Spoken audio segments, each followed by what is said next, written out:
On va commencer. Bonjour à toutes et à tous. C'est Charlotte qui fera l'introduction.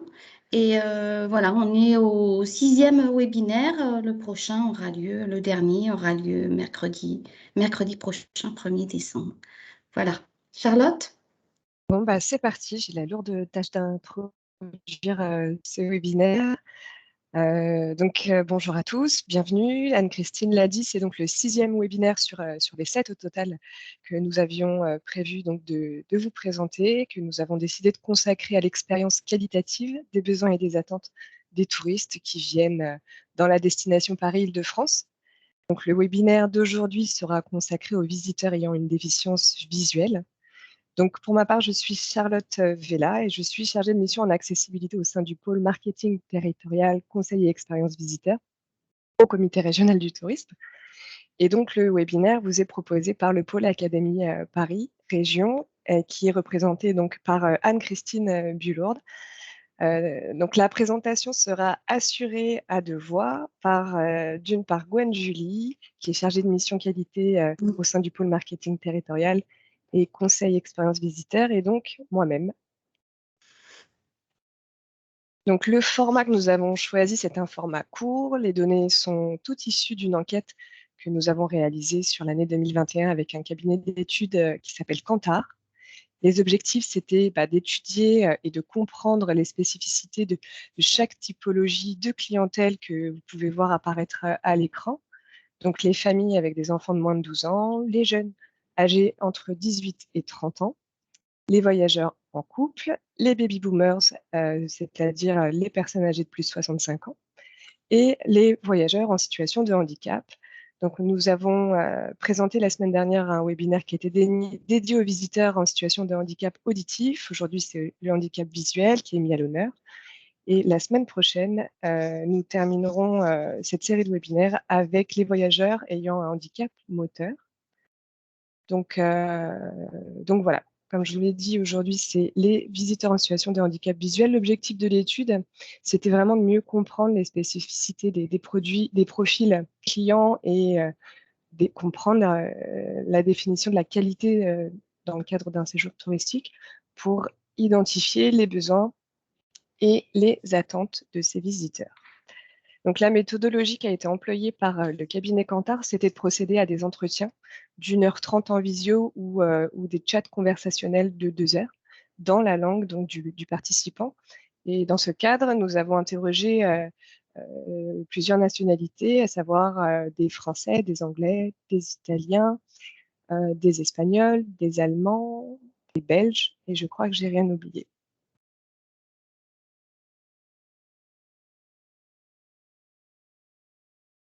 Donc, vous voyez apparaître le plan du webinaire qui va suivre avec 3 grandes parties.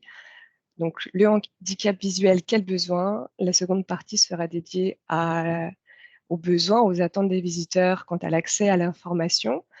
Et enfin, on a une petite erreur, ça sera consacré, non, oui, ce sera consacré à vivre les éléments qui vont permettre à ces visiteurs de vivre une expérience touristique qualitative. Et enfin, nous conclurons ce webinaire. Merci Charlotte. Donc on va commencer en effet par se poser la question des besoins qu'implique le fait d'être atteint d'un handicap visuel ou d'une déficience visuelle. Voilà ce qu'on a pu retirer de l'étude. Donc ces visiteurs que nous avons interrogés nous ont dit que dans l'ensemble, voilà, être aveugle ne les empêche pas de faire quoi que ce soit tant qu'ils sont accompagnés. Donc il y a quand même une forme de contrainte.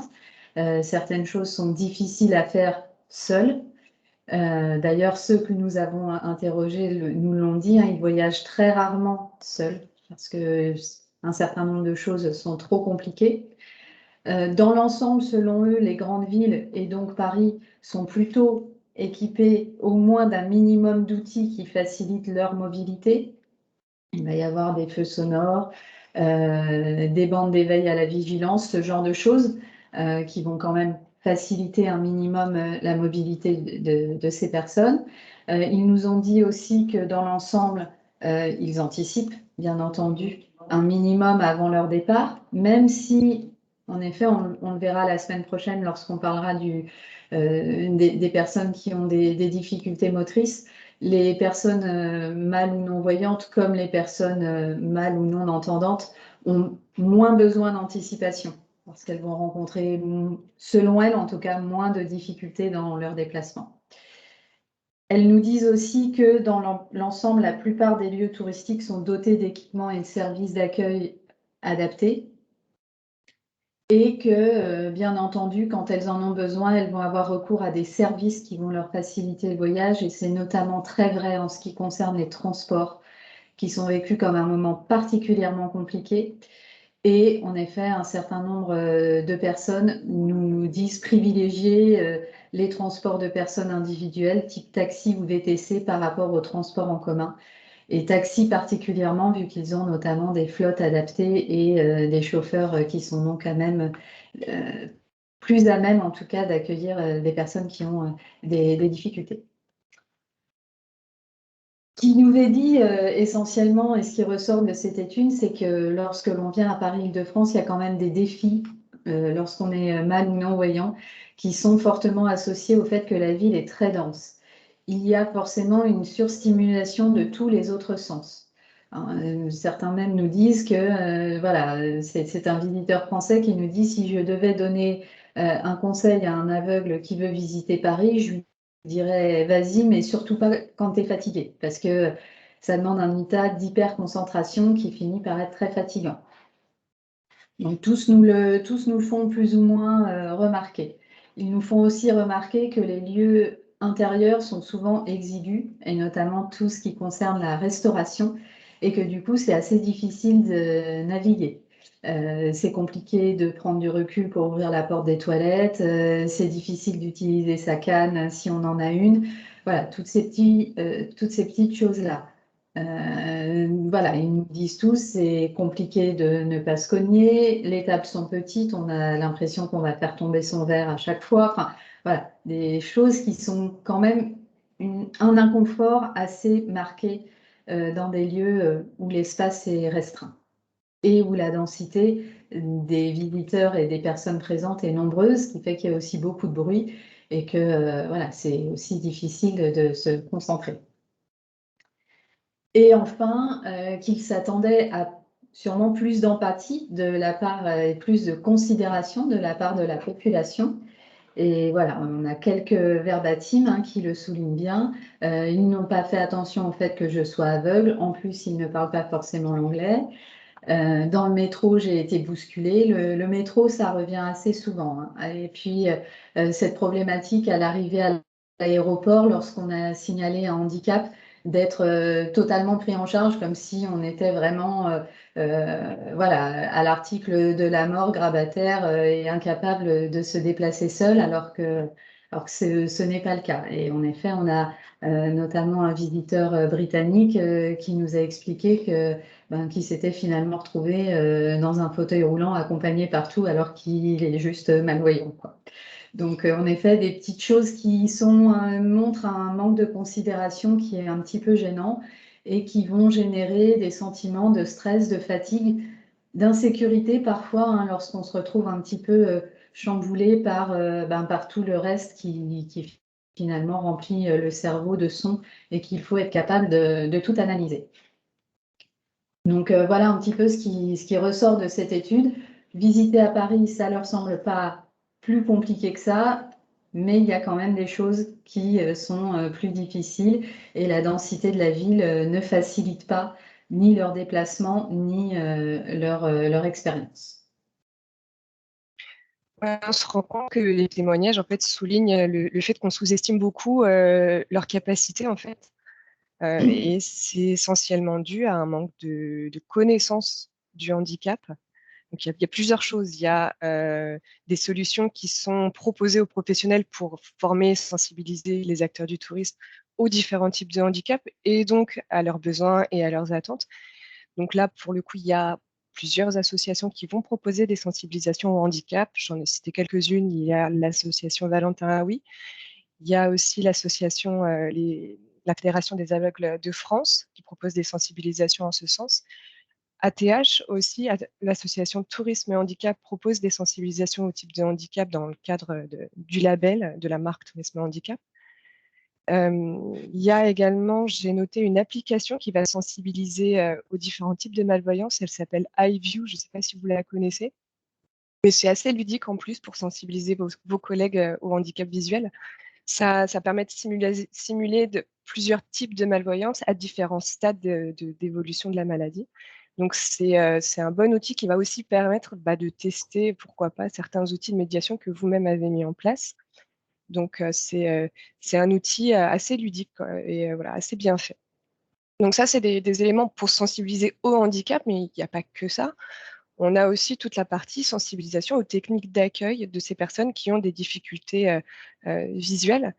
Pour cette question-là, le CRT propose d'ailleurs le 10 décembre prochain une sensibilisation au handicap. Donc tous les types de handicap seront abordés. Donc dans des situations d'accueil, hein, de ces publics dans des milieux touristiques. Il y a aussi le e-learning réflexe accessibilité qui sensibilise aux techniques d'accueil et aux comportements à adopter lorsqu'on reçoit des publics qui ont des besoins spécifiques. Donc plusieurs métiers du secteur touristique sont représentés dans ce e-learning et plusieurs types de handicap également. Et oui, il y a autre chose, il y a un guide que je vous ai mis à l'écran auquel la Fédération des aveugles de France a participé donc, à l'élaboration. Donc, c'est un guide qui est numérique qui s'intitule « Accueillir une personne déficiente visuelle dans un lieu recevant du public ». Et donc, il est disponible sur Internet gratuitement et c'est un bon outil aussi de sensibilisation pour les équipes.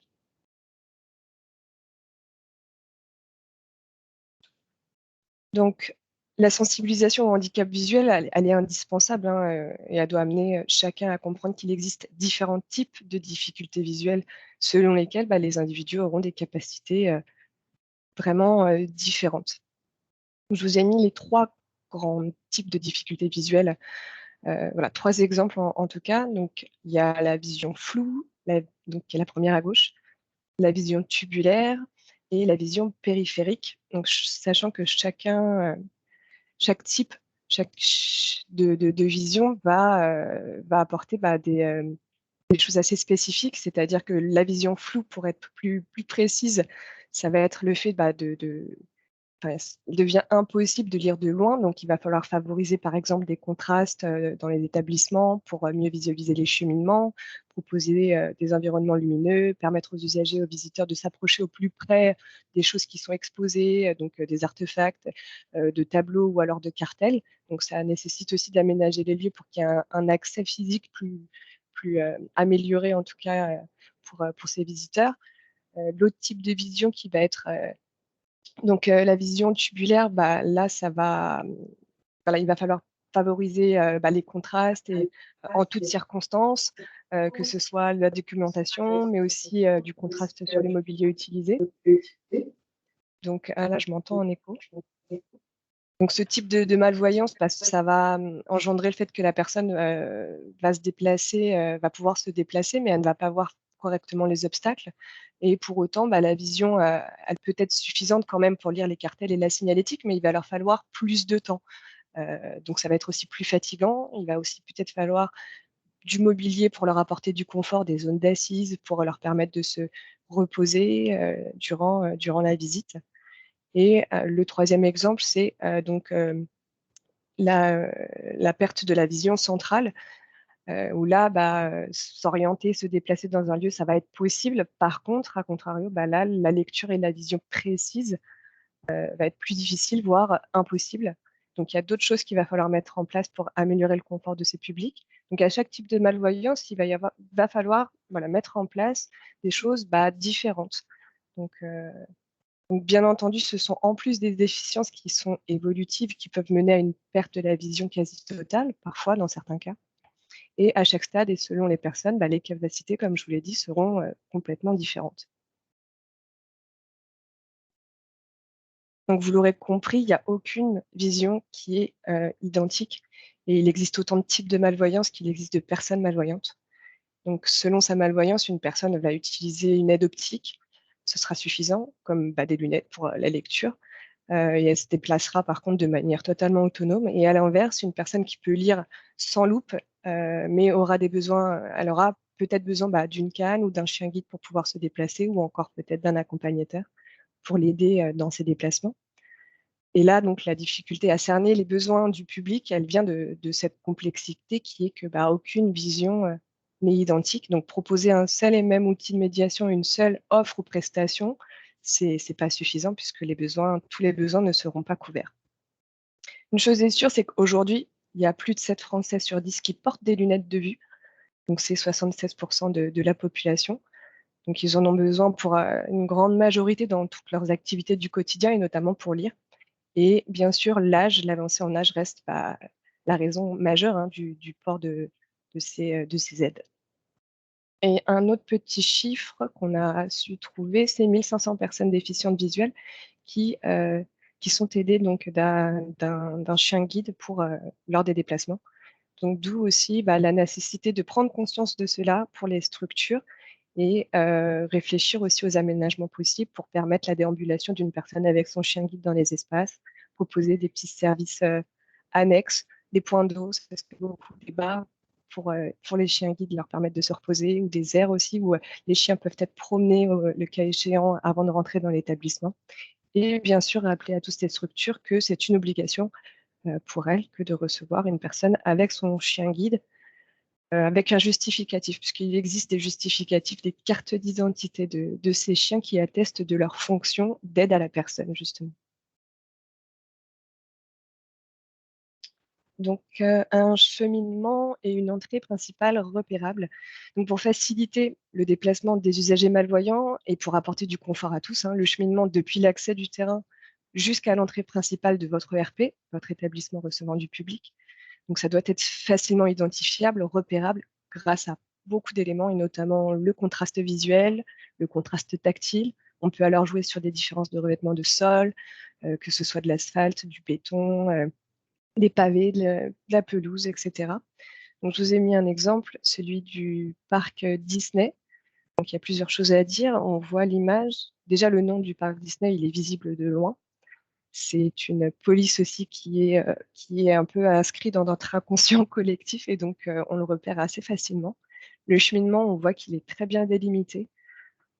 Il est clairement vraiment identifiable, et notamment grâce au contraste et aux textures différentes du sol. On voit qu'il y a un espèce de chemin un peu qui est tracé naturellement, qui est suivi d'ailleurs par tous. C'est une aide visuelle et une aide pour s'orienter pour tous.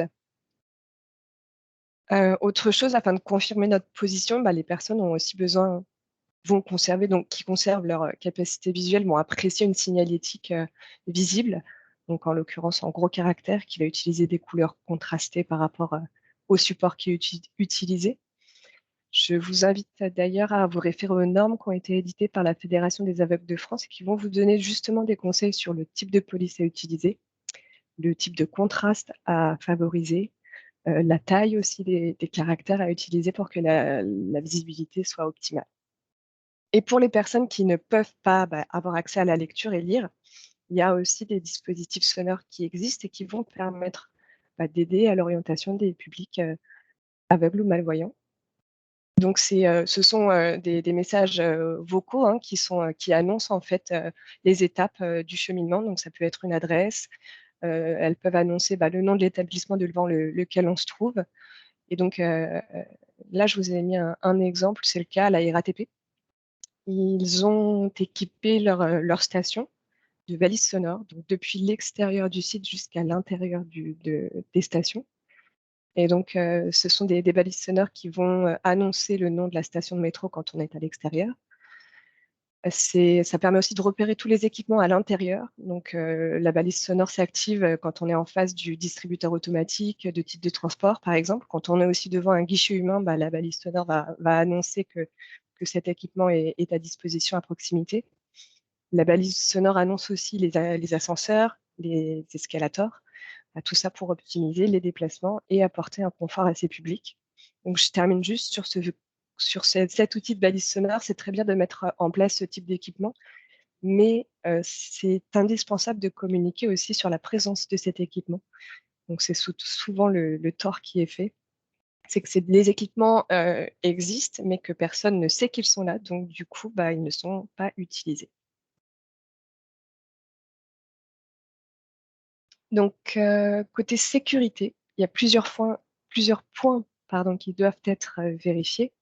Si le chemin extérieur déjà comporte un escalier, celui-ci va devoir être équipé de dispositifs tels que des bandes d'éveil à la vigilance, des nez de marche, le contraste aussi de ces nez de marche, que ces nez de marche soient antidérapants pour assurer la sécurité, etc., etc. Il y a aussi le fait d'équiper des parois vitrées, en fait, pour qu'elles soient visibles, hein, tout simplement, qu'elles soient marquées par des éléments visuels contrastés pour éviter justement les risques de choc, de chute aussi. En l'absence de contraste de revêtement, il est possible aussi d'ajouter des bandes de guidage au sol pour apporter plus de sécurité au public qui va se déplacer avec une canne. C'est des dispositifs de guidage qui vont aussi inconsciemment guider le visiteur qui est le voyant, hein, vers les étapes du cheminement jusqu'à un guichet, par exemple, et jusqu'à d'autres prestations que propose l'établissement.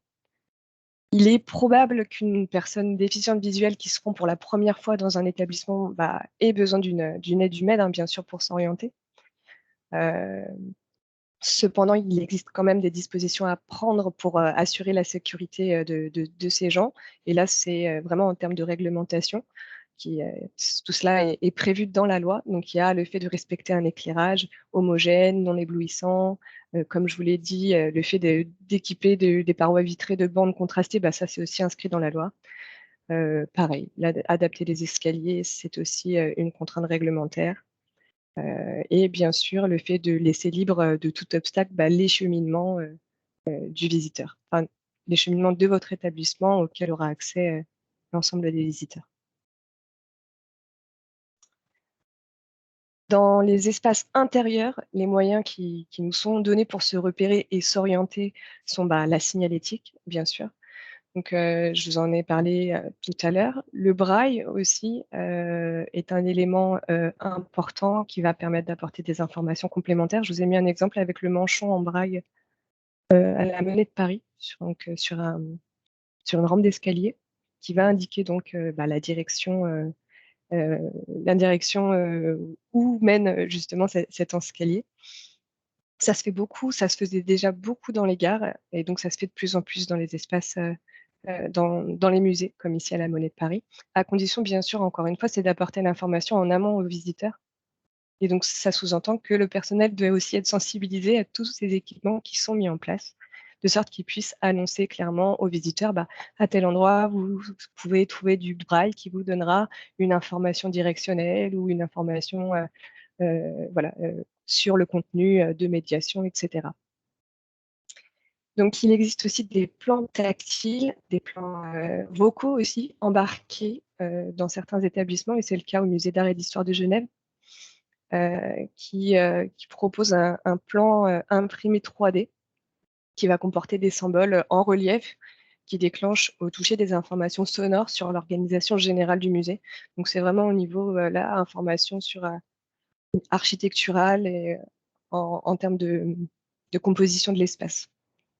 Donc la maquette tactile, elle est présente dans beaucoup de musées et elle s'adapte à tous les publics. C'est ça l'avantage, c'est que ça va apporter une vraie aide aux personnes qui souffrent d'un handicap visuel, mais aussi intellectuel, comme pour les enfants aussi.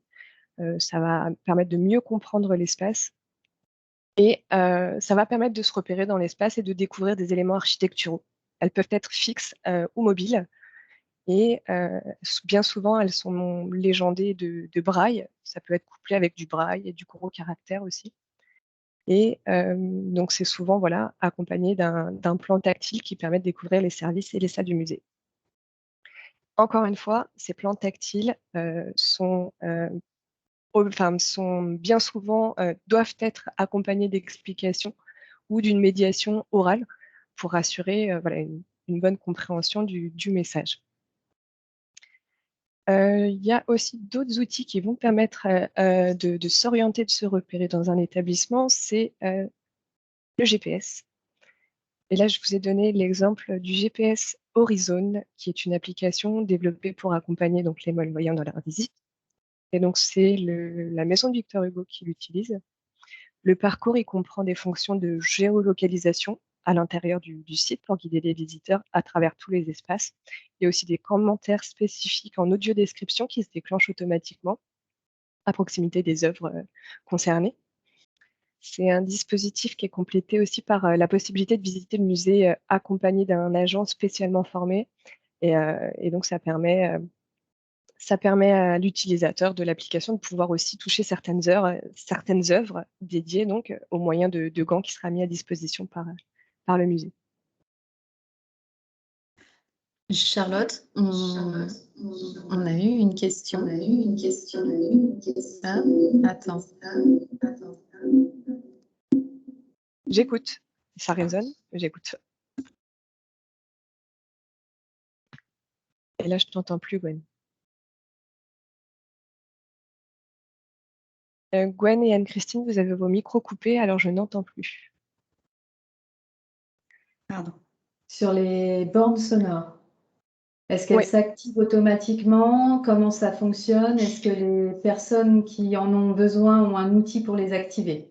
Alors, il y a plusieurs choses qui existent. Il y a des télécommandes universelles qui sont en règle générale fournies par les préfectures ou par les mairies. Donc ça, c'est des télécommandes universelles qui, dans l'espace public, s'activent lorsqu'on appuie dessus. Donc ça veut dire que c'est des cheminements que l'on connaît, qu'on a déjà empruntés, et ça permet par exemple ce sont les mêmes télécommandes qui activent les feux rouges, enfin les feux tricolores.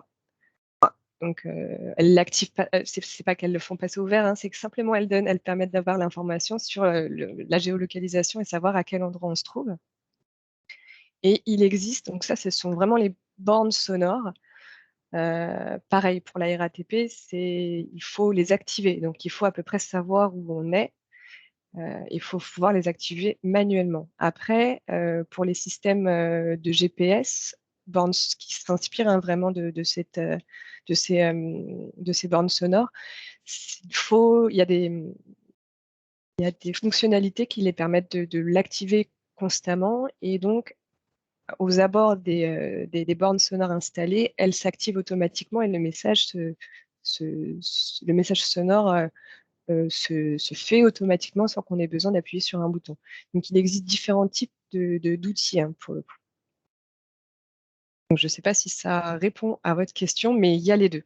Il y a celles où il faut enclencher avec une télécommande bien spécifique, et d'autres qui s'activent automatiquement, notamment c'est le cas avec le GPS, qui est une application en fait, et qui capte des ondes sonores, qui doit capter des ondes à proximité des œuvres et qui s'enclenche automatiquement.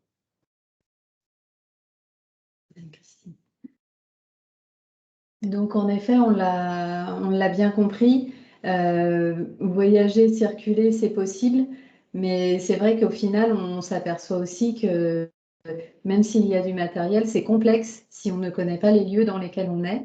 D'où la difficulté, en effet, lorsqu'on est un touriste et que l'on vient en tant que touriste visiteur à Paris et en Île-de-France, la difficulté à se repérer et à savoir où on est dans l'espace, où on est dans la ville, où on est dans un musée si on ne le connaît pas déjà. Donc, c'est vrai que ça nécessite un certain nombre d'aides et notamment de faciliter l'autonomie en avance en permettant l'accès à toute l'information possible pour permettre aux personnes de mieux se repérer, de mieux comprendre l'endroit dans lequel elles vont aller. Et c'est le cas pour tous les lieux. Pouvoir se repérer dans son hôtel, repérer où est sa chambre, tout ce genre de choses va être quand même particulièrement important. Ça l'est pour tous les touristes, ça l'est d'autant plus lorsqu'on n'est pas en mesure de lire le numéro sur la porte de la chambre. Donc, il faut pouvoir communiquer de façon adaptée, c'est ce que nous souligne l'étude. Il y a un certain nombre de méthodes, Charlotte y reviendra, pour communiquer. Il y a bien entendu le braille, qui est pratiqué par un certain nombre de personnes mal ou non-voyantes. La RATP notamment propose un atlas tactile du métro parisien qui peut être utilisé sur un certain nombre de supports. On trouvera notamment des tablettes maintenant. Les nouvelles technologies se développent aussi de plus en plus pour apporter de plus en plus d'autonomie et de plus en plus d'accès à toute l'information aux différentes personnes. Donc il y a des tablettes aujourd'hui qui sont des tablettes tactiles qui permettent une transcription en braille. Bien entendu, tout ce qui va être audio guide, audio description, privilégier l'audio tout en sachant, voilà, rappelons-nous aussi des différentes paroles de ces personnes. Trop de son tue aussi la concentration. Trop d'informations sonores lorsqu'on n'a pas le visuel en appui finit par être aussi très fatigant pour le cerveau. Donc, il faut aussi faire attention à la façon dont on construit l'information que l'on va apporter en audio. Communiquer sur des médias adaptés. Voilà, il y a aujourd'hui bien entendu des sites internet accessibles. Je trouvais celui en exemple assez intéressant. Alors il est en anglais malheureusement, mais c'est une personne qui visiblement est elle-même souffre elle-même d'une déficience visuelle et qui donc a développé son site en permettant une entrée en fonction de votre difficulté visuelle. Et donc, va permettre, si votre difficulté se situe plutôt au niveau des couleurs, au niveau de la taille de police de caractère, ce genre de choses, l'architecture du site va se modifier. Bien entendu, on vous l'a présenté en introduction, mais tout ce qui sera label va permettre quand même de rassurer fortement les visiteurs sur le fait que l'information sera présente, que les personnels seront formés et qu'on sera à même de les accueillir au mieux. Et puis ensuite, les newsletters des associations et bien sûr tous les médias spécialisés vont être intéressants pour transmettre votre information. Et ce sont bien entendu, on le soulignait la semaine dernière pour le public déficient auditif, c'est la même chose pour le public déficient visuel. Ces médias spécialisés et ces associations sont très connus du public qui y est sensible et du coup, c'est quand même un vrai relais d'information. Vous n'allez pas communiquer juste pour deux personnes en communiquant via ces médias.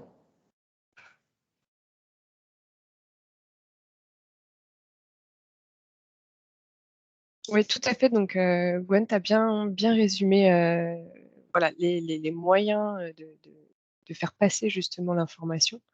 Donc, des outils, voilà, donc je les ai résumés sur cette slide. Donc, votre site web, les sites et les médias spécialisés, les médias dédiés, les associations aussi qui feront un gros travail pour faire passer aussi les bonnes informations au bon public.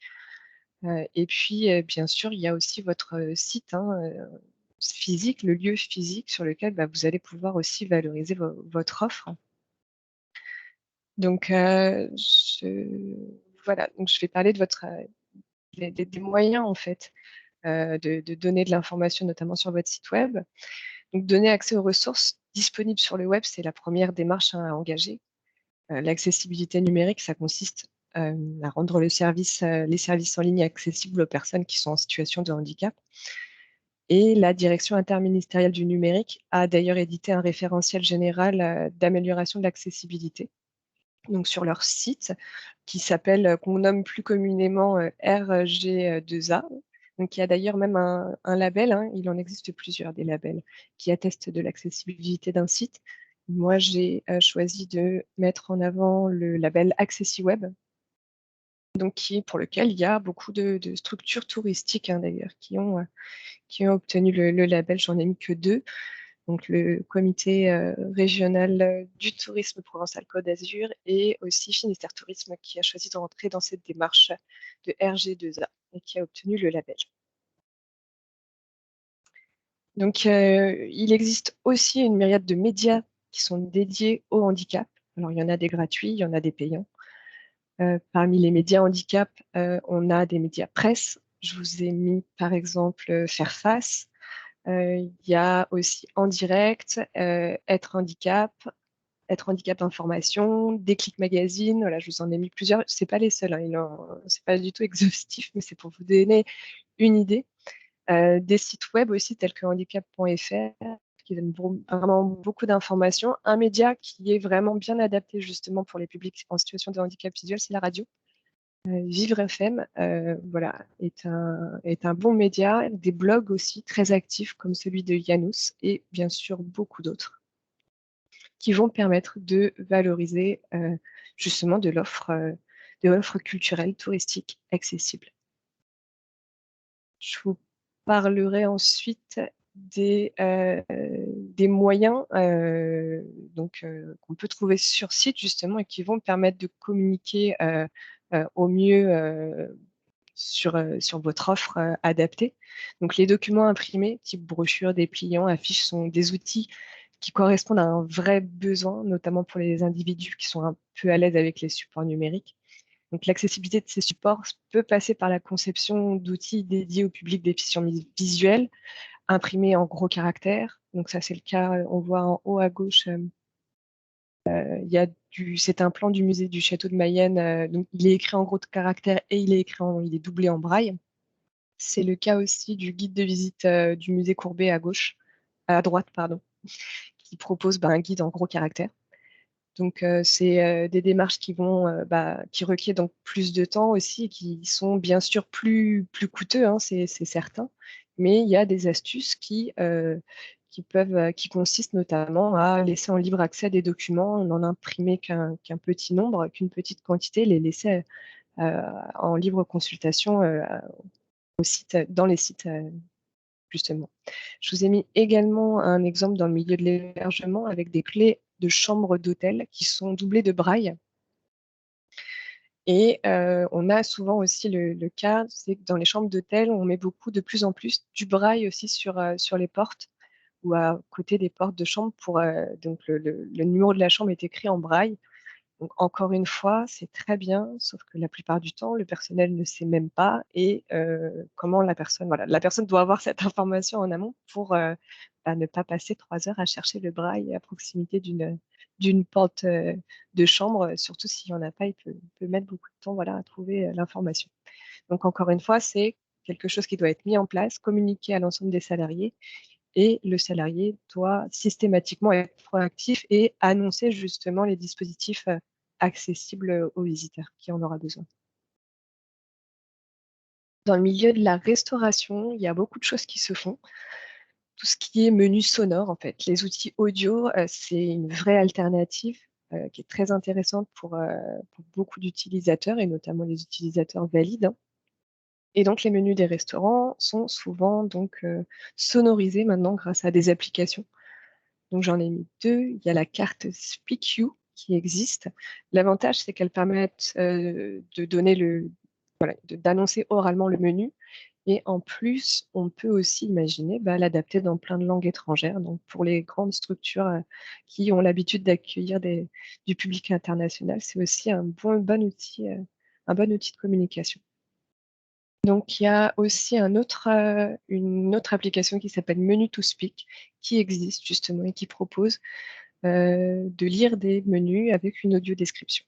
Donc, c'est vraiment une bonne. Je trouve que ce sont des bonnes initiatives. Je termine juste, j'apporte des éléments un peu plus précis. SpeakYou, au-delà de proposer un menu audio, il propose aux restaurateurs un pack assez complet. Donc, il va proposer un menu pour le restaurant un menu en braille, un menu en gros caractères. Et il propose donc, comme je vous l'ai dit, un accès audio grâce à la mise en place de QR code ou de tags NFC pour que le visiteur ait un accès direct et puis en toute autonomie au menu audio.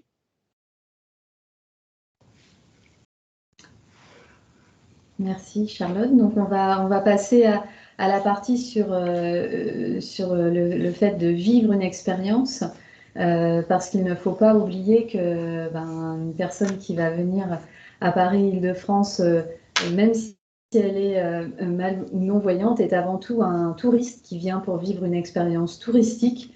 On l'a vu, il vient rarement seul, mais donc il vient forcément ou en famille ou en couple ou avec des amis. mais avec en tout cas un entourage. Donc, il a aussi, ces personnes ont aussi envie de vivre des expériences et pas uniquement de penser voilà, à leur handicap et à la façon dont ils vont accéder aux différents produits ou prestations qui leur sont proposés. Donc, en effet, vivre une expérience, qu'est-ce que ça veut dire? Ça veut dire avoir une médiation sensorielle, par exemple, qui va permettre de vivre une expérience dans un musée, même si on ne peut pas voir tout ou partie ou complètement les œuvres comme le public voyant, et vivre des expériences en autonomie, parce que voilà, on est un touriste, on le disait tout à l'heure avec cette histoire de fauteuil roulant à l'aéroport. Voilà, une personne malvoyante n'a pas non plus envie d'avoir quelqu'un qui la suit partout, tout le temps, pendant toute sa visite, et peut aussi visiter en autonomie, si tant est que, comme Charlotte le soulignait, on lui donne l'information au bon moment, au bon endroit, et elle va savoir où la chercher et où la trouver. Donc l'idée est vraiment d'être en capacité de proposer et un type de médiation qui permette aux visiteurs de vivre une expérience, et bien sûr lui permettre au maximum de le faire en toute autonomie. C'est aussi, bien entendu, de la médiation humaine, puisque oui, on n'a pas envie d'être forcément suivi par quelqu'un partout tout le temps, mais on peut aussi avoir envie de s'intégrer dans un groupe où toutes les personnes ne sont pas mal ou non-voyantes et participer à une visite avec d'autres personnes. Et donc la médiation humaine va être importante, excusez-moi, notamment pour pouvoir vivre des expériences inclusives, c'est-à-dire les vivre avec les autres et ne pas se retrouver séparé du groupe du fait de son handicap ou des difficultés que l'on peut rencontrer. Ce qu'il faut prendre en compte, bien entendu, c'est la question du temps, puisqu'une personne déficiente visuelle va avoir besoin de plus de temps pour découvrir une œuvre qu'une personne voyante, et de plus de temps aussi pour ne pas surcharger son cerveau d'informations qui vont faire qu'elle ne va plus comprendre l'œuvre qu'elle est en train de vivre au final. Donc, en effet, ce besoin de temps va revenir quand même assez souvent, et penser notamment lorsqu'il y a une médiation humaine au temps de pause, puisqu'en effet, le cerveau a aussi besoin de temps pour assimiler tout ce qu'il engrange. Le visuel n'étant pas au support de ce que l'on entend, le cerveau a besoin de temps de pause pour pouvoir assimiler ce qui a été transmis. Charlotte, je te laisse rebondir sur la... Oui, tout à fait. Merci, merci Gwen. Ouais, c'est très important ce que tu dis, la notion de temps. Et puis, voilà, quelqu'un qui n'a pas oublié non plus, c'est que la malvoyance, elle peut arriver à plusieurs stades de la vie, hein. Et il y a des gens qui sont malvoyants, voire qui sont presque aveugles dès la naissance, et donc qui n'ont jamais eu l'appréhension du monde de notre environnement de façon visuelle, hein. Donc, voilà, parler d'un vase qui est vert d'eau, ou enfin c'est des éléments visuels auxquels peut-être une personne aveugle n'a jamais eu. Enfin, c'est difficile de passer une information, de dire à quoi ressemble un vase vert alors qu'on n'a jamais vu cet objet auparavant, et qu'on n'a jamais eu, qu'on ne peut pas toucher les éléments, voilà, qui sont présentés lors d'une médiation. Donc tout ça, c'est aussi des choses à savoir, et du coup, sa médiation, elle doit être aussi adaptée. Et il y a toute une technique, hein, dans le discours pour décrire des œuvres, ça s'appelle l'audiodescription. Et donc l'audiodescription, c'est une technique très professionnelle et spécifique. Et donc, ça nécessite d'être maîtrisé, d'être mis en place par des professionnels aussi. Donc ça, c'était une petite parenthèse. Donc, je rebondis, Gwen, sur la médiation humaine. Donc, effectivement, le langage, la verbalisation, ce sont des notions clés. Le discours, comme je le disais, qui doit être adopté, il doit prendre en compte les spécificités du handicap visuel. Le discours du médiateur, il doit être plein de choses. Il doit être descriptif, il doit être narratif, il doit être sensoriel. Comme je le disais, c'est très, très spécifique et particulier. C'est un vrai métier. Il décrit son œuvre comme s'il racontait une histoire, et il doit avoir des notions, des codes un peu communs avec des personnes qui partagent un handicap visuel. Donc, c'est vraiment très très difficile à mettre en place et très long aussi à construire, ce genre de médiation. Je vous ai mis un exemple de visite groupe. Donc, vous avez l'exemple de la visite guidée qui est proposée aux personnes malvoyantes et aveugles au musée de Grenoble à gauche. On a aussi un exemple au Louvre, donc la galerie tactile du Louvre, qui a été imaginée initialement pour les non-voyants, a remporté un franc succès avec les jeunes publics, donc qui ont cette particularité de vouloir toujours toucher un peu, tripoter toutes les œuvres. Et donc, on leur donne cette occasion avec cette galerie tactile. C'est vraiment un exemple de médiation qui a su dépasser justement les notions de handicap pour s'appliquer à un public totalement valide, qui permet donc aussi une mixité des publics. Donc, c'est vraiment un beau succès, cette initiative. Je rappelle encore une fois que toutes ces découvertes tactiles vont nécessiter de toute façon une médiation humaine, que ce soit une médiation écrite pour les publics valides qui choisissent des parcours tactiles, mais une médiation donc orale pour des gens qui sont malvoyants ou aveugles. Tout ça pour bien sûr amener à une meilleure compréhension de l'œuvre.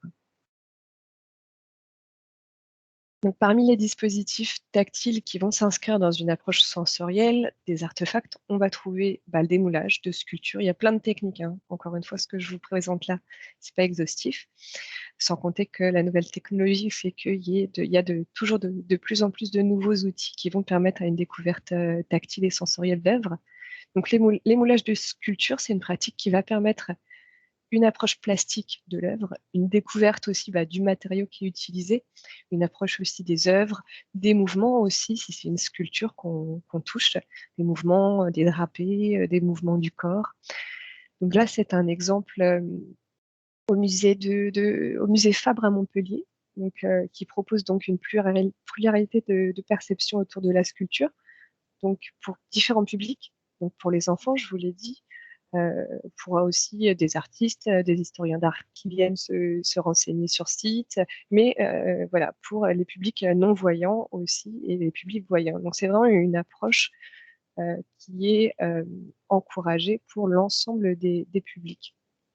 Vous avez aussi l'exemple des transpositions de peinture qui existent. Et là, c'est l'exemple de droite que vous voyez. C'est tout simplement une technique qui guide la représentation de l'œuvre grâce à des reliefs. Et donc, c'est complété bien sûr par des informations audio qui vont aider le visiteur à comprendre le dispositif. Il existe au sein du département des arts de l'islam au Louvre un parcours sensoriel d'ailleurs, il est composé de 9 stations et ça a été réalisé par Tactile Studio. Donc, chaque station va proposer une reproduction d'une œuvre sélectionnée. Donc, on a une approche tactile puisque les œuvres, elles sont représentées, ce sont des impressions 3D qui ont été agrandies en plus de ça. Donc, il y a une vraie approche sensorielle pour une personne malvoyante de cette œuvre. Mais une approche aussi pour les publics valides, puisque la plupart du temps, les artefacts présentés, elles sont sous vitrine, donc on ne peut pas s'en approcher. Et là, pour le coup, l'exemple que je vous ai mis, cette petite boîte en ivoire que vous voyez au centre de la slide, elle est toute petite, c'est-à-dire qu'elle doit être grosse comme ça, je ne sais pas si vous me voyez. Et donc, le fait de l'avoir imprimée en version 3D et de l'avoir agrandie va permettre une meilleure approche aussi de tous les détails ciselés qui ont été faits sur cette boîte. Donc ça, c'est un vrai atout qui va apporter de la médiation pour les publics malvoyants et qui va apporter un complément aussi de médiation pour même les publics voyants. Donc ces tablettes, ces stations tactiles vont regrouper un peu vraiment tous les modes de communication. Il va y avoir de l'audio, puisqu'il y a des audio guides. Vous voyez, il y a un petit symbole avec un casque à gauche de la tablette. Il y a du braille, il y a de l'écrit.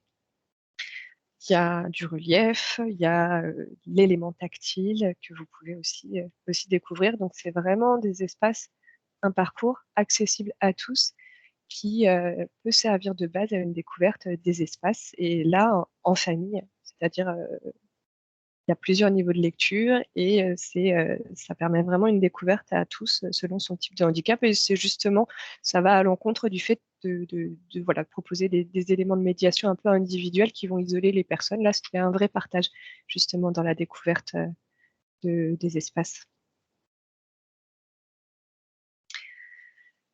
Il existe beaucoup de dispositifs sonores qui vont aussi permettre un accès au contenu de médiation. C'est un peu le dispositif sonore, il rassemble beaucoup de qualités puisqu'en plus il va permettre de diffuser sur un seul et même outil. On va pouvoir donner de l'information à plein de types de publics. Donc c'est vraiment aussi, il y a une économie d'échelle aussi qui est faite sur la création des dispositifs de médiation selon les publics. Donc la médiation sonore, elle utilise des outils technologiques. Il y a des audioguides, il y a des bornes sonores, il y a des QR codes aussi qui permettent d'apporter un contenu numérique audio.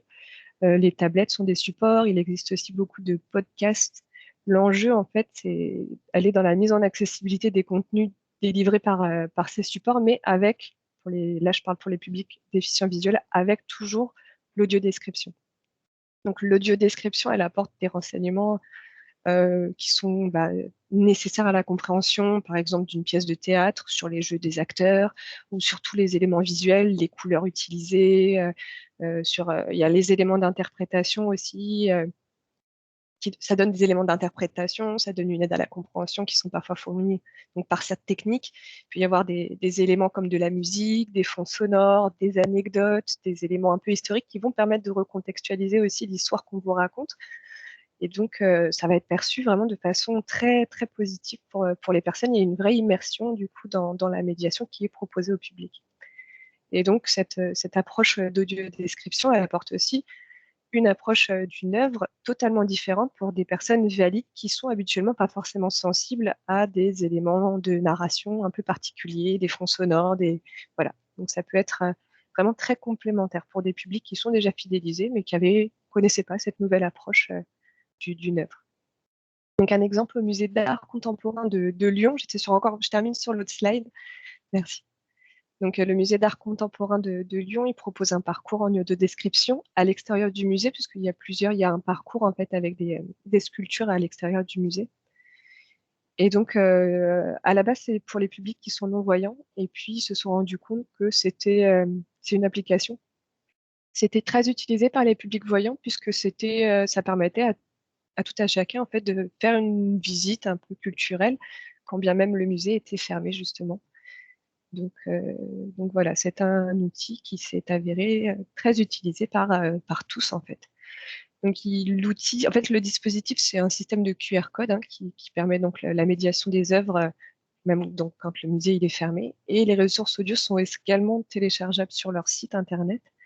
Sont pas téléchargeables, mais sont disponibles en podcast, voilà, sur le site internet du musée.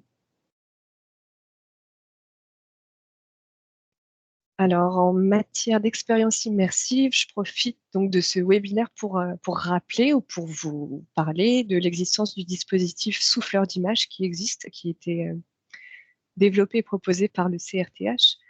Donc, c'est le Centre de ressources pour le théâtre et au handicap. Ce sont des personnes, en fait, qui proposent, qui connaissent, donc, qui sont formés aux techniques d'audio-description et qui proposent d'accompagner les personnes à une pièce de théâtre, par exemple, ou lors d'un opéra, et de leur souffler, en fait, leur faire de l'audio-description de façon personnalisée, leur souffler tout ce qui loupe dans l'oreille. Donc, initialement, c'était prévu pour le théâtre beaucoup, et en fait, ils ont choisi d'étendre le service à d'autres domaines, tels que la visite de musées et de monuments. Et donc, il y a un vrai avantage, c'est que l'association va bénéficier d'un solide réseau de publics justement en situation de handicap. Et ça permet donc du coup d'apporter aussi de la visibilité à ces prestations à une communauté qui sont pas forcément touchées par les outils de communication que vous utilisez. Et pour finir avec l'expérience immersive, mon dernier exemple, c'est celui-ci. Je vous avais parlé la semaine dernière, et je le rappelle pour ceux qui n'étaient pas présents, c'était le fait de proposer des prestations vraiment immersives. La semaine dernière, on a traité du handicap auditif et je vous ai parlé du café signe où le personnel était sourd-signant et proposait en fait aux clients de commander, mais en langue des signes. C'est un peu le même système. Là, c'est des établissements qui proposent un service, mais dans le noir. Et donc, il y a le restaurant dans le noir qui existe d'ailleurs depuis 2004. qui propose de dîner dans une obscurité totale, accompagné et servi donc par des guides qui sont eux-mêmes malvoyants.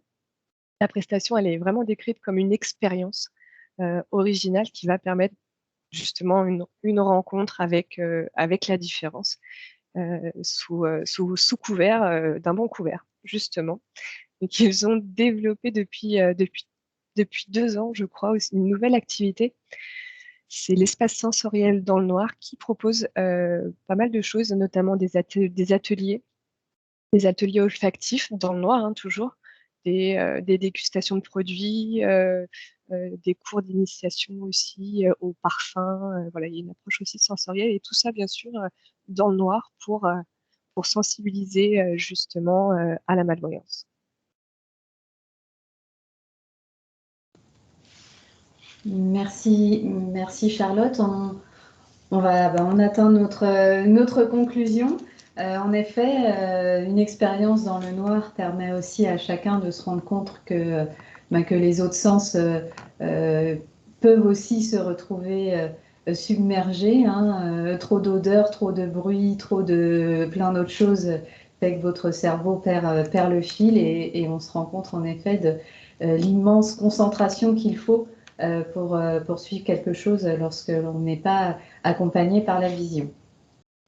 Pour conclure, quelques conclusions issues de notre étude.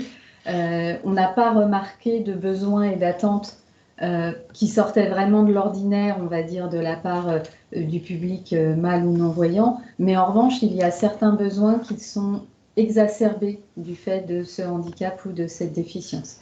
Et notamment le besoin de se sentir en sécurité partout, tout le temps.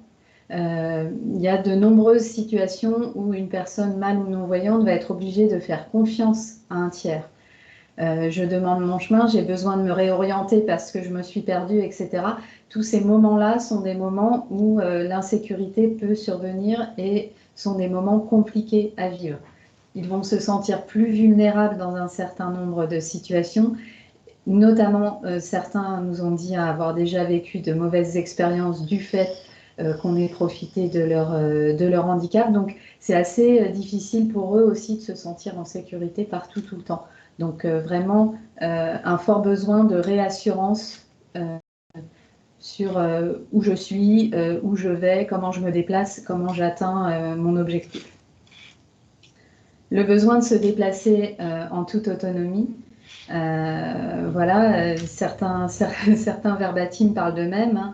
Les guides cannes, c'est comme des autocollants au sol. On met sa canne dedans et ça vous emmène où vous voulez, sans rencontrer aucun obstacle. Sauf qu'en fait, il n'y en a pas assez, selon eux, en tout cas à Paris. Et en plus, le public ne sachant pas forcément toujours à quoi ça sert, la plupart rencontrent des obstacles sur ces guides cannes qui devraient bien sûr rester totalement dépourvus d'obstacles pour faciliter le déplacement.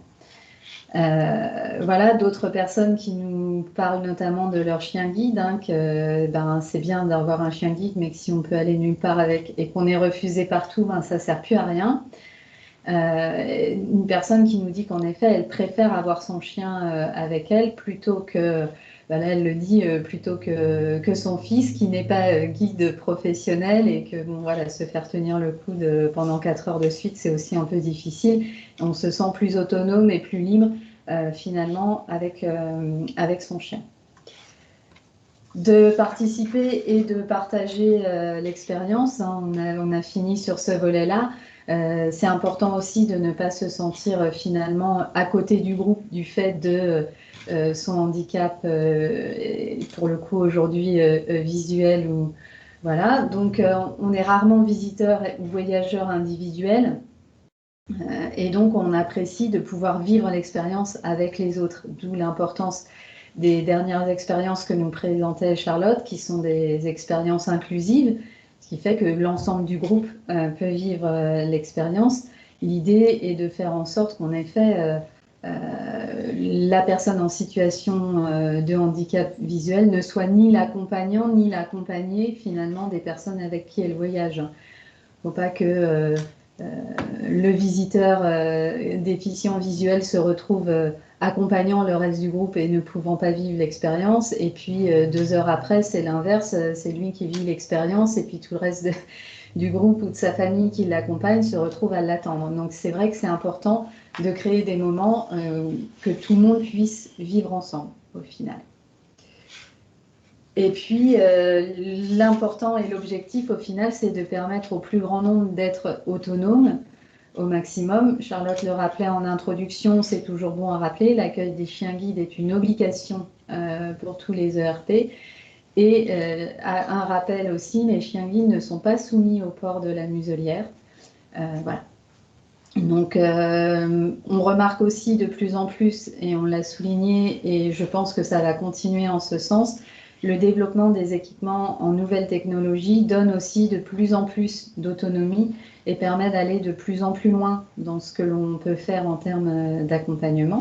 Alors, nous, on a remarqué dans l'étude, en effet, qu'il y a une grande disparité selon les personnes en termes d'équipement. Plus les personnes vont être équipées en nouvelles technologies, plus elles semblent appréhender leur voyage de façon facile, fluide et libérée, notamment dans les situations où elles vont être seules. Et on a vu que ce niveau de connaissance des technologies était très variable selon les personnes. Alors on a eu notamment un visiteur français qui était vraiment très très équipé en technologie et qui nous parlait de différentes applications, voilà, notamment une où il fait une photo du menu et ça lui traduit en audio. Charlotte vous a présenté un certain nombre de possibilités et il nous a dit aussi qu'il avait un GPS piéton qui le géolocalise et qui lui permet d'aller où il veut à pied, en transport, etc. et qu'il l'utilise au final partout. Donc une grande disparité en fonction de l'équipement en nouvelles technologies notamment. Si je peux me permettre, je rebondis simplement sur le fait que cette disparité, elle s'explique aussi selon le profil, hein, selon l'âge, s'il s'agit de public jeune, de public senior. Voilà, je pense qu'il est primordial de rappeler avant d'être un visiteur en situation de handicap visuel, c'est un visiteur qui vient en famille, qui vient en couple, qui est peut-être senior, ou c'est un visiteur qui est jeune public. Et donc, c'est vraiment la première caractéristique à prendre en compte avant de parler de handicap, hein, bien sûr, hein. Et là, donc, je vous invite à consulter de toute façon les webinaires qui ont été consacrés au public un peu plus générique, on va dire. Voilà, ces webinaires qui parlent des types de handicap, ce sont vraiment, ça apporte une complémentarité voilà, aux enseignements qu'on vous a proposés les semaines passées. Et c'est pas ce qui caractérise bien sûr notre public. C'est pas un visiteur aveugle, c'est un visiteur qui vient en couple ou en famille et il a cette particularité d'être aveugle, ce qui va exacerber certains besoins qui sont attribués à des familles ou à des couples. Voilà. En effet.